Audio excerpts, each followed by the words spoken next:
Hey Jews, in the last few videos we've been talking about consciousness and the different levels of consciousness leading to the ultimate level, which is Israel, which is an awareness of God.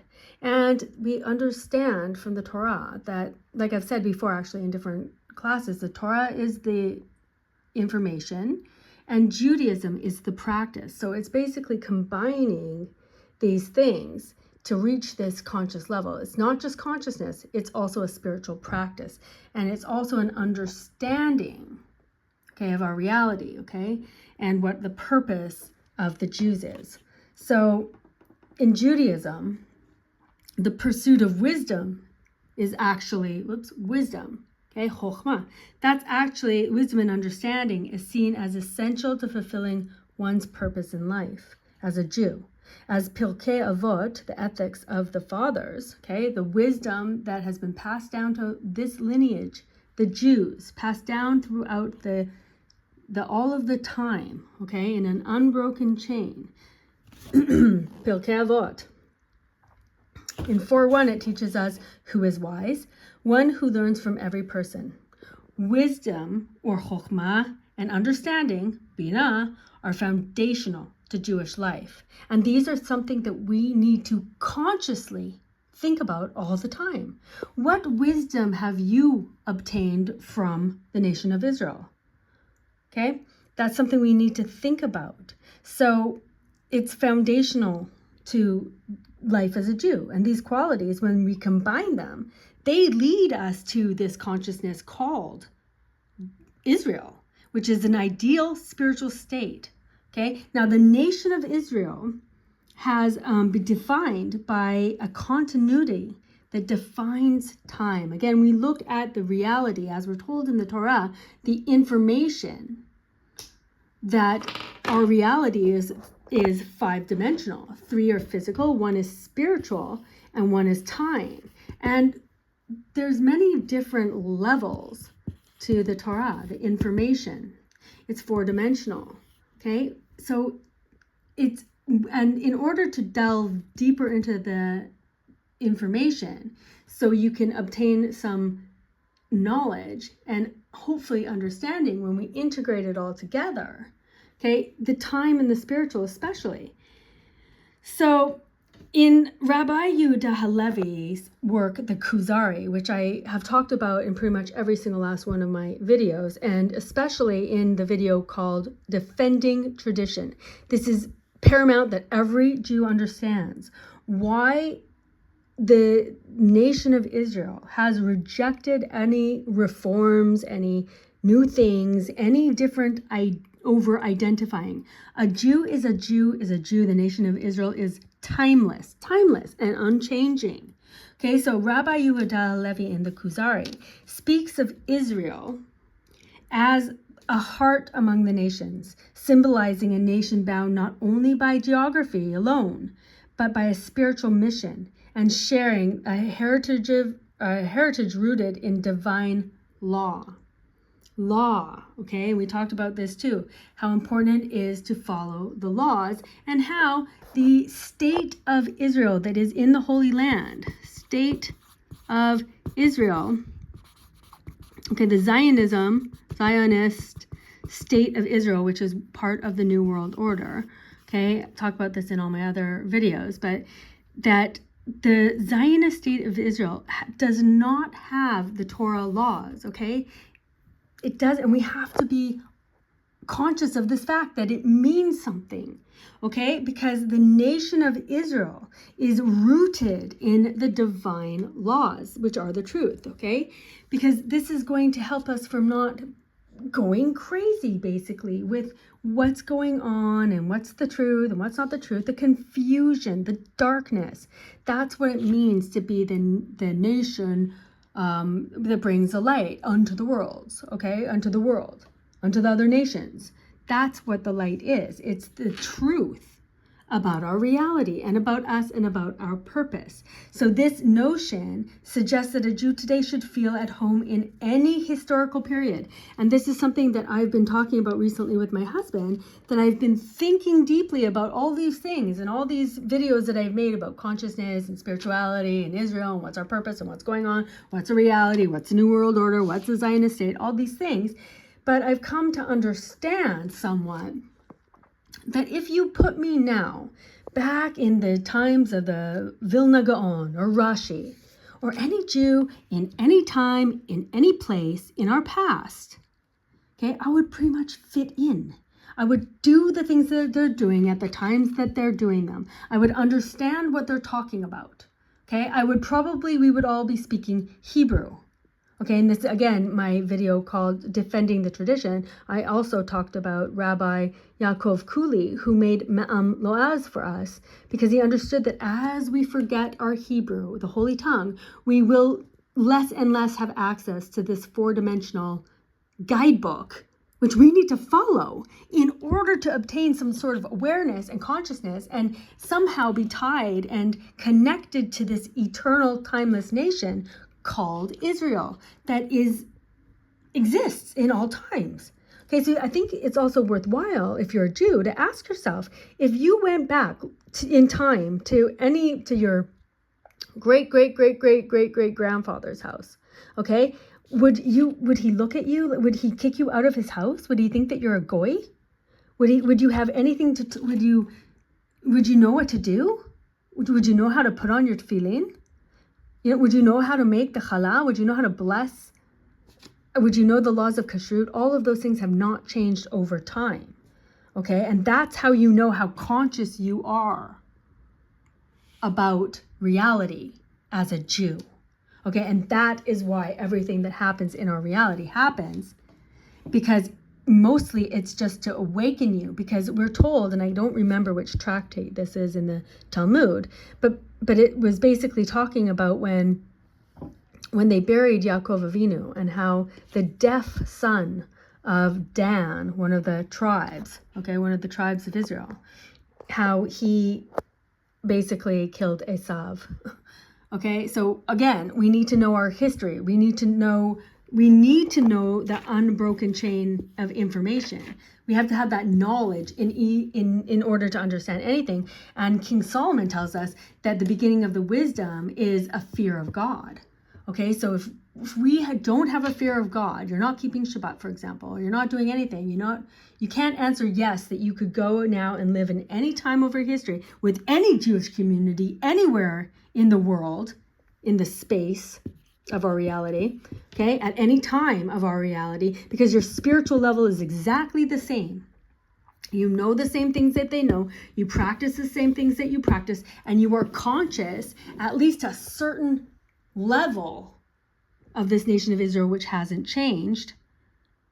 Okay, so he says that Hush, because he was deaf, whatever, he killed Esav, and the whole point there is that you can be distracted very easily with your emotions, okay?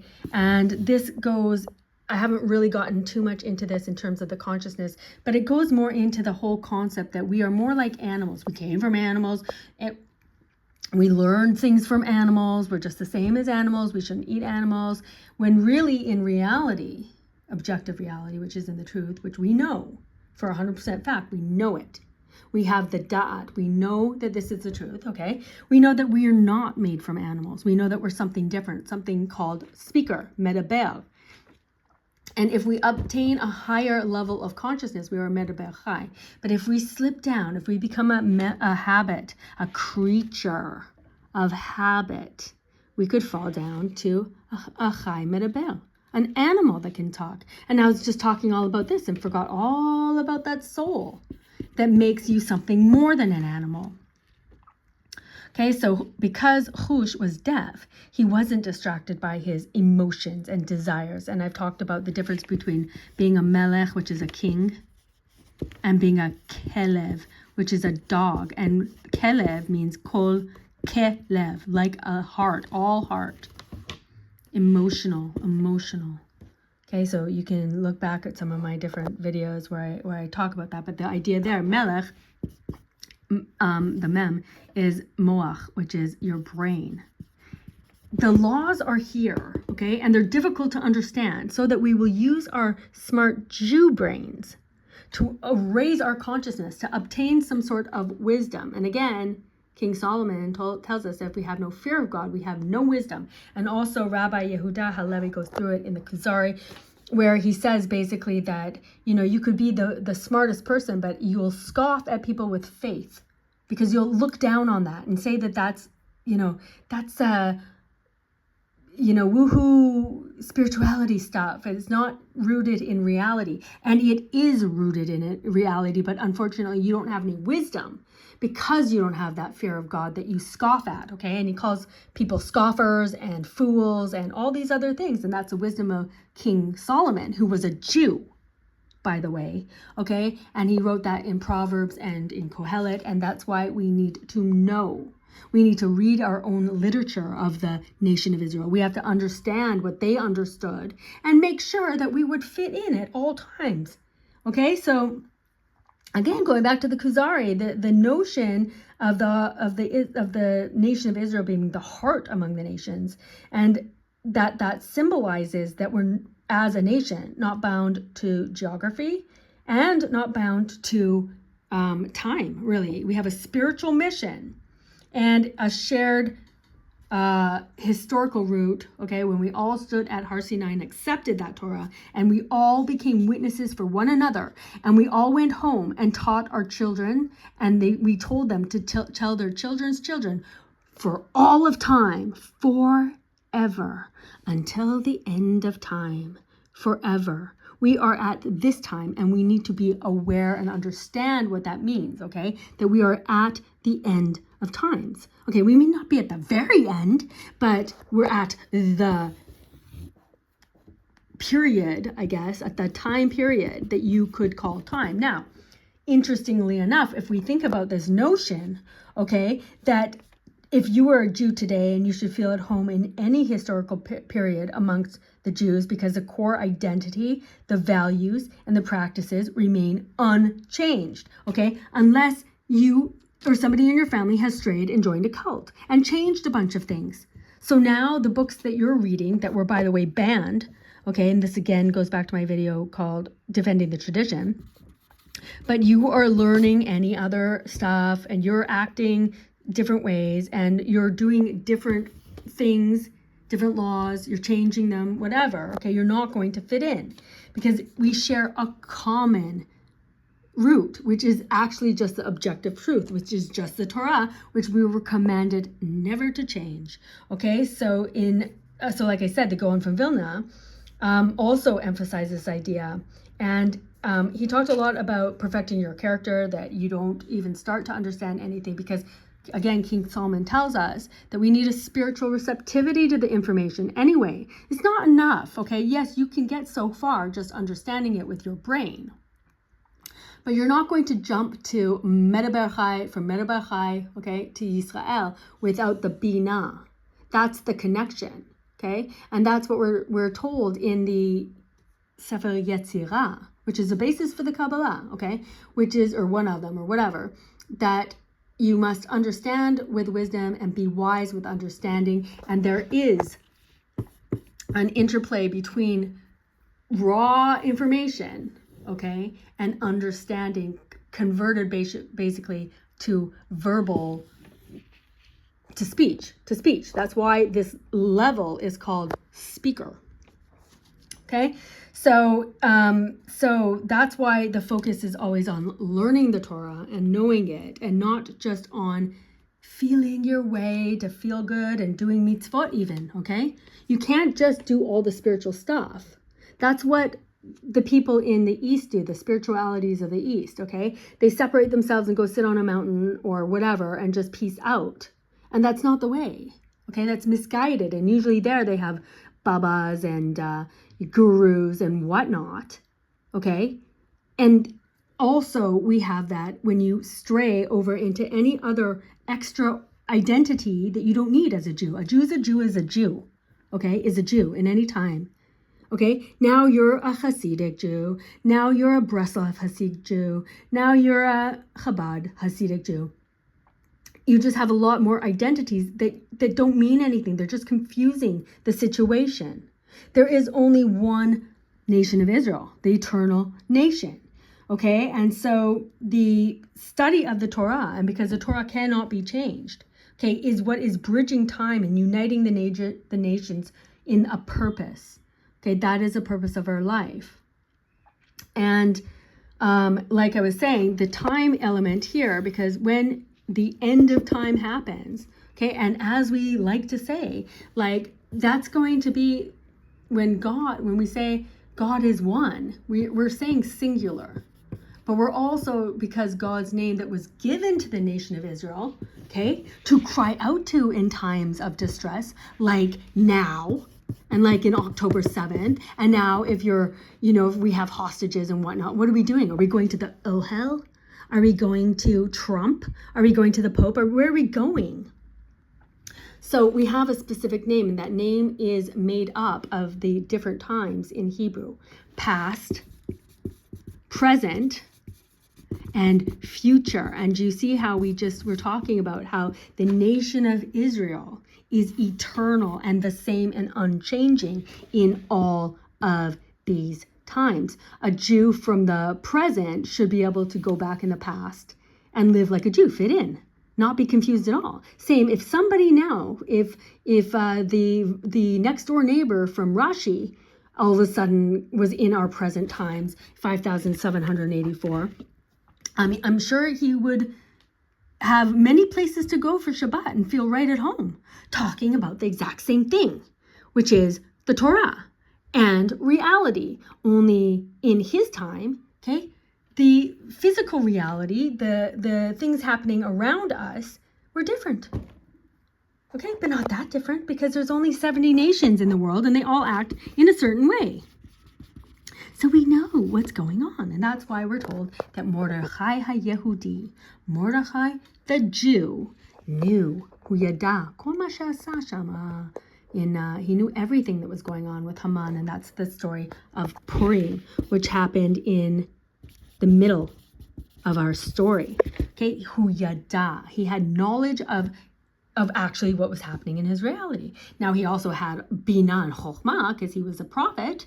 So he could integrate that knowledge. He could see what was going on around him, integrate that, and know what to do by making sure that it aligns with the wisdom of God and the eternal, unchanging, objective truth. Okay, which is what we were sorely missing. Okay, for anyone who thinks that we have Gedolei Hador and we're being,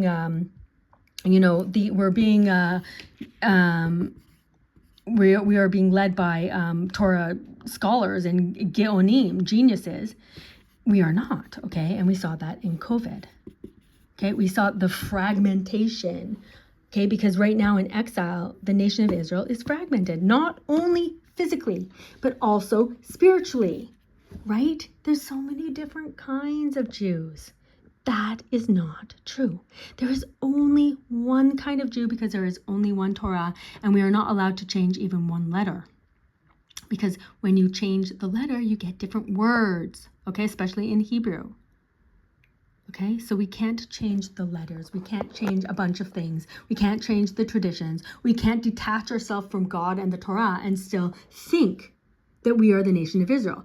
That is us thinking something based on faulty knowledge. You didn't get your knowledge from the right place, which as a Jew should at least be from your lineage. And so the consistency of the Jewish practice is reinforced again by the times, by Shabbat. So sorry, let me just finish this thought really. So the nation of Israel does live in the past, present, and future. Okay, so when time collapses, the nation of Israel is fine. We're existing in all times. In the future, we're even told what our future is in the Torah. Okay, we're only going to a certain time. We have the end time prophecies, okay, which explain to us, gave us the knowledge of what is going to happen. So we have to just look in our times and see what's happening. Okay, so So the times are so important, not just on a macro level in terms of the past, present, and future, but also on how to basically, calibrate yourself as a Jew in reality is by getting on these times, okay? Because the consistency of the Jewish practice is reinforced by the times such as the Shabbat, okay, such as Shabbat and the festivals, sacred times woven into the fabric of our Jewish lives. These observances, okay, we're not just doing them for no reason. And in fact, at the end times in the prophets, the prophet there tells us that God says to us, why are you doing the sacrifices? I have no need for sacrifices. Meaning, basically, why are you doing all the things that you're doing if you're not going to believe in me? If you're not going to cry out to me? If you're not going to, at the end of the day, recognize me, know me, and love me? Well, why are you doing all these things? Why are you even keeping Shabbat? Okay, if you're just going to go and join a Zionist army that didn't save anyone on October 7th, okay, first of all. And second of all, is part of the New World Order. And also, if just forget about all that, they don't have the Torah laws, okay? Because they're just here in the space. That's not what the nation of Israel is unlike any other nation, okay? There is a difference between the nation of Israel and every other nation, as we are expected to know that because we start each week with the Havdalah. Right after Shabbat, we remind ourselves, okay, that there's a difference between the holy and the unholy, and there is a difference between the nation of Israel and all of the other nations. And part of kind of calibrating your own consciousness to that is to get on the right time. And I remember when I did Shuvah, when I repented and started living as a Torah observant Jew, I remember thinking how crazy it is that this is the year, whatever year it was, okay? 5,785. If you're used to thinking that it's 2024, if you're making New Year's Eve plans, for example, you're completely out of sync with the nation of Israel, okay? If you were to go back right now, get zapped right back into the past, okay, they would kick you out probably of the village, which is, by the way, the right type of environment for Jews to live is in a village, okay, not in a ghetto in the Zionist state of Israel, for example, okay, which is not Jewish. So we were talking about Shabbat and the festivals, the sacred times, because also during certain times, there's a certain amount of spiritual life that is available to us to help heal us. We are fragmented and we are spiritually sick as a nation, and that's why we are experiencing reality the way we're experiencing it right now. We need to come together, Am Yisrael, biyachad nanatzeach, but not biyachad under some false banner, not to put all our hopes in our whatever in, they airlifted the Jews out of Amsterdam, thereby, preventing another Holocaust. The only difference between Amsterdam right now in 2024 and the Holocaust in 1930s is the fact that we have now our Savior.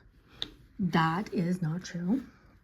That shows not a lot of understanding about the wisdom of how God created reality, okay? So there's a purpose for the nation of Israel.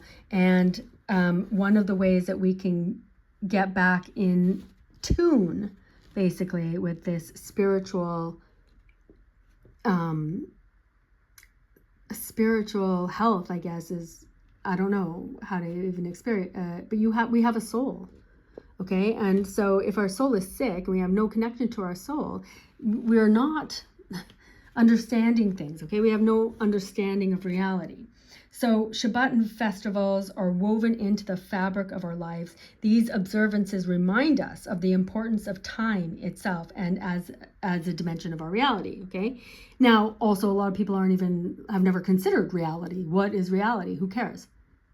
Well, we have this information, so the Talmud emphasizes this in Brachot 26b, where it describes how prayer and mitzvot are intrinsically tied to time, underscoring the need for a Jew to remain mindful, conscious.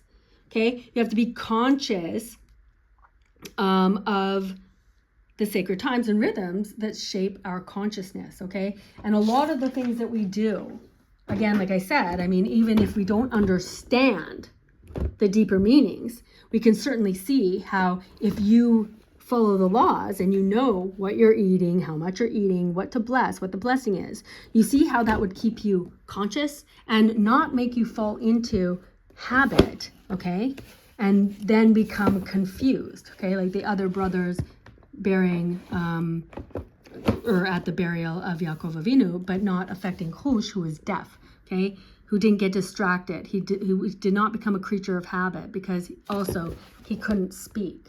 Okay, and the less you use your words for mundane things, the less you will risk becoming a chai medaber, an animal that can talk. Okay, so I'm just going to read right from the Talmud, and in Tractate Brachot, right just at the introduction of chapter 4. After discussing at length the laws of the Shema in the first 3 chapters, the Mishnah turns to the laws of prayer in the next 2 chapters. According to the Ramban, prayer is a biblical obligation contained in the verse, V'avadata et Hashem Elochecha, and you shall serve Hashem your God, in Exodus 23:25, which the sages interpret as a reference to prayer, the service of the heart. The Ramban, however, argues that prayer is but a rabbinic obligation, and that the rabbis attached to this verse. Now, I'm going to explain something very quickly, okay? Because I know that a lot of people don't like the Talmud, and they don't like to. Even when I was returning in repentance, and I said to people like, look, all I want to learn what's in the Torah, and I don't want to do any of the extra stuff that the rabbis threw in there and changed. I want pure Judaism without the patriarchy of the rabbis of the past. But again, please go and watch my video called Defending the Tradition, because at that point when I was sounding off my mouth like I knew something, I had no knowledge of the Torah. I had never read it. I didn't know what I was talking about. So we have to understand that these people, and especially these sages and rabbis of blessed memory, okay, saved our tradition and saved us because they saw the reality and they saw that our spiritual level is going to fall as the long exile, this fragmentation of the nation of Israel and our consciousness we would need this lifeline, this unchanging truth that has been held and upheld by the most courageous and most brilliant minds of the nation of Israel over time. Okay, so we understand that we need to understand we need to read the Talmud, and we need to try to understand how it affects us in our life. But anyway, the basic obligation of prayer is to beseech and pray to God every day, prefacing our prayers with a declaration of his praises and concluding our prayers with a praise and thanks to him for all the good that he has bestowed upon us. Originally, the exact formulation of prayer and its frequency during the day was left to each person's discretion and according to his ability. After the Babylonian exile, however, mastery of the holy tongue declined greatly among the Jews, because we assimilated their guys in Babylon, okay? And that's why, again, in my Defending the Tradition video, I talk about Rabbi Yaakov Kuli, which I said, who compiled the Mam La'ez, which is all of the Torah, all at one place, basically, because he understood that over the exile, we probably would lose our connection to the holy tongue of Hebrew, not the modern day Hebrew even, okay? So that we would be at a loss of prayer properly in Hebrew. Therefore, Ezra and his court instituted a formal prayer in Hebrew. That's why we have the Sidurim, the prayer books, okay? Because we want, again, to use our mouth, our speech. We want the things coming out of our mouth to be prayers and gratitude to Hashem. All of creation, all of the things below us, the animals, the plants, the minerals, they all sing to Hashem, okay? We just can't hear it. But what we can do is say, hear Shema Yisrael. Okay, this nation can hear everyone make the declaration to God that he is singular, hu echad, reaffirming with our mouth every single day. And so what they did for us, because they were smarter than us and more holy and more complete, they were at this level of Israel. Okay, they reached that conscious level, which is a combination of the spiritual, okay, because they understood the Torah, and the conscious. They had an awareness of God. They had the wisdom and understanding of our reality, okay? So they made these things that we can put in our mouths that will help raise our consciousness. Even if you didn't understand what you were saying, even if you didn't understand, you could still do it. Na'aseh v'nishma. Well, just do it. Just if you started speaking words of Torah, that would already help your consciousness. But if you were to do the laws, like I said, if you knew what shoe you put on first today, you would understand that in those moments that you were getting dressed, you were conscious of the fact that there was a God. And therefore, you weren't being led by your emotions that is dragging you down to at least an animal that can talk. Chai menaber, okay, where things can happen. Others from the outside can act on your emotions, okay? They can make you angry. They can make you fearful, which if you watch this short video that I have there from Rabbi Hanania Weissman, okay, who is seeing reality very clearly, in my view, explaining everything with a lot of Torah knowledge, okay? So, and understanding, okay? So Rabbi Hanania Weissman was talking about the worship of Moloch, and how that's all fear-based, okay? And you should definitely go and watch it. I think I called that modern idolatry. I'll link everything in my description. But anyway, so they instituted the formal prayer in Hebrew, which consists of 18 blessings to be recited in a certain sequence, okay? And I've also heard, I think it was Rabbi Aryeh Kaplan, who explained that the Amidah, those 18 prayers, if you could somehow reach the level that would be your meditation. Like if you were able to do the Shmona Esrei prayer at a certain conscious and spiritual level, and you're a certain spiritual level of person, meaning you're following the laws, okay, you're keeping Shabbat, you're doing all those things, so you're not spiritually sick, your soul is somewhat healed, that you could even reach this consciousness state of Yisrael. Okay, that's part of the meditation. And so basically, Ezra and his court also instituted that the number of prayers a person recites during the day should correspond to the number of communal sacrifices that were offered in the temple. Okay, well, I'm not going to go into this too much, but you can just understand that everything that was done for us in the past was to help connect us to this eternal nation, okay, where literally nothing changes over time. Even now, if we're living in different countries and in different ways, with electricity, with whatever, the main things that never changed were the time. Okay, and they're also in the Talmud, they talk about two rabbis, and I'm sorry, I don't remember which, but they're talking about, like, you look at the people of the other nations, okay? They get up early and they go to work and they do this and they do that. They toil and we toil, okay? We get up early and we toil in the work of the nation of Israel, which is, now it's prayer. You get up early to go to pray. You get up early and you do mitzvot. You do all this whatever in the service of God. But the difference is that they get paid nothing. They get paid whatever they're paid in this world. We, the nation of Israel, we will get paid after this time ends. We will get paid in the eternal world of truth. Okay?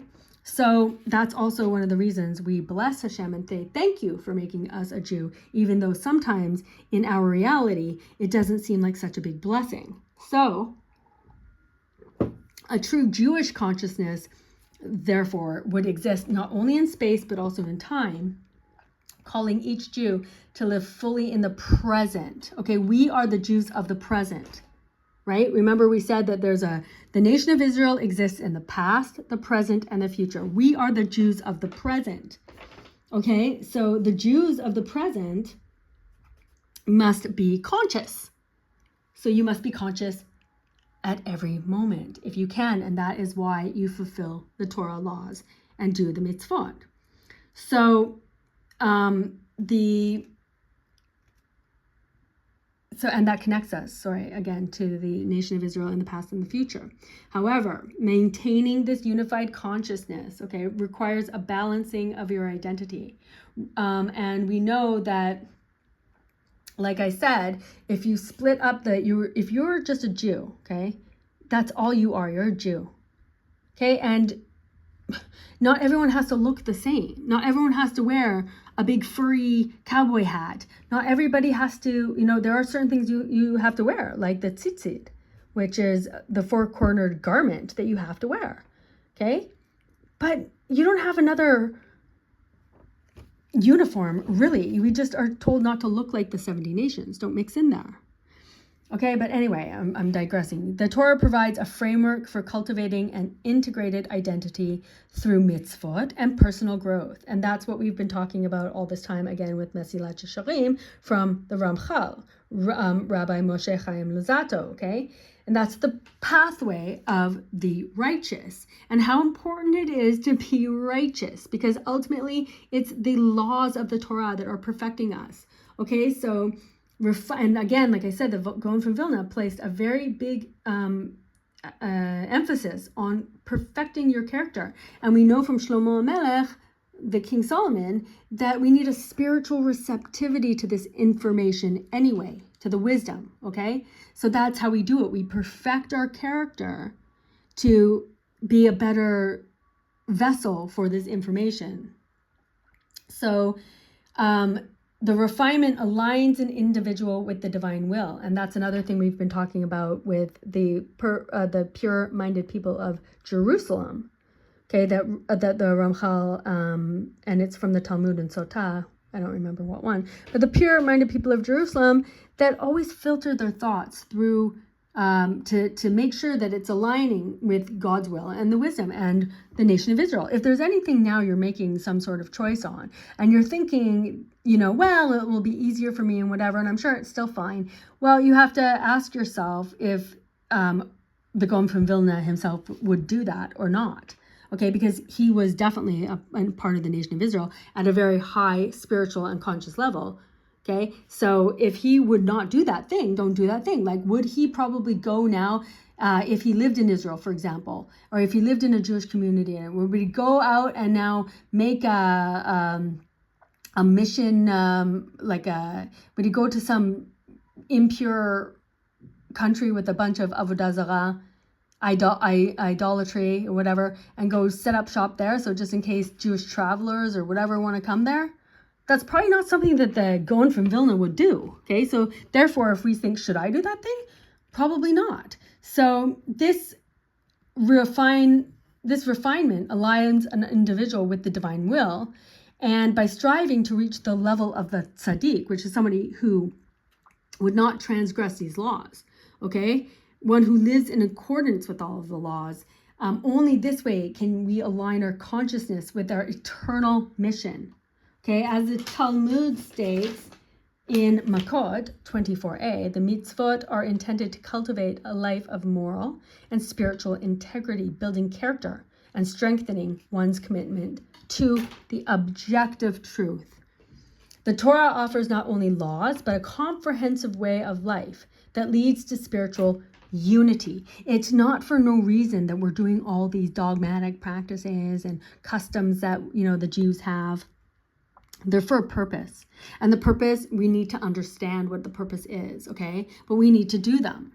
So for example, why do you purify your hands when you wake up in the morning? And when's the best time to do that? Why are you doing that? For no reason? Just to be weird? Just Jews are weirdos that wash their hands alternately in a ritualistic way for no reason? Don't need that anymore. Oh, then we'll rationalize that. Before, when they used an outhouse or whatever, it was way more dirty. So we had to ritually purify our hands. But now today we have indoor plumbing, so we don't need that. No, that's showing a little understanding of the situation. Okay, so the qualities are timeless, like I said, and universal, and it's guiding us towards the wisdom. Okay, because again, we have to be spiritually pure to even understand that. So Torah study, time observance, and maintaining a conscious level, okay, that will allow us to reach this consciousness level of Israel. This unity is the essence of the Jewish purpose, and to be one people rooted in divine truth, committed to perfecting ourselves and thereby perfecting the world. Is not going to come by joining any random other causes that sound good. Saving the planet, making sure that everybody's truth is heard and everybody's truth is valid, instead of just perfecting this path. Okay? That is the purpose. That is the mission. That is the understanding that we need to grasp, to acquire through knowledge, mostly in practice, okay? Learning Torah and practicing Judaism in order to understand what's going on in our world, and understanding that, I mean, the purpose of the Jew has literally never changed at all. So again, those are things that I've been thinking about, and things that I'm also noticing around me, okay, living in the Zionist state of Israel, in a ghetto full of, people who are doing things in a lot of different ways, okay? Including, yes, a lot of people, Baruch Hashem, who are looking for the wisdom and trying to perfect themselves and to change and to consciously raise the level to Yisrael, Bezrat Hashem. So, yeah.